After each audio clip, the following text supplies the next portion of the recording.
আচ্ছা, তোমরা কি বিশ্বাস করবা যে 2টা ডিম দিয়ে আমি এতগুলো পিঠা বানাইছি, তা আবার এত সুন্দর পিঠা। তো অনেকদিন আগে আমি এই 2টা পিঠার কাঠার কিনছিলাম পিঠা বানানোর জন্য। তো আমার পিঠা একদম বানানো হয় না, আজকে বানাবো। তো ভাবলাম আজকে বিকালে খাইডে আমার কোনো কাম নেই, পিঠে বানাই আর ট্রাই করবো যে এগুলো কিনে আসলে কি লাভ হয়েছে না লস হয়েছে নাকি একদম বৃথা।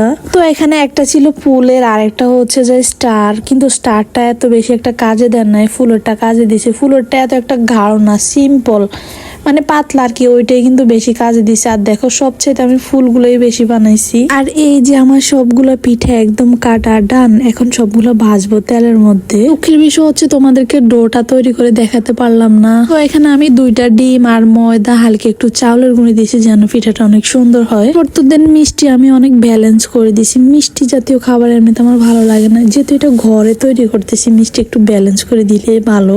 আর এই যে দেখো পিঠাগুলা কত কিউট হয়েছে, মনে হচ্ছে তেলের মধ্যে সবগুলো বেলি ফুল ফুটছে আর কি। এখন তো ব্রাউন কালার হয়ে গেছে, সাদা থাকতে কিন্তু বেলি বেলি লাগছে। আমি কিছুটা হালকা ব্রাউন করছি, কিছুটা গাঢ় ব্রাউন করছি। এই যে এটা হচ্ছে একটা হালকা ব্রাউন কালার।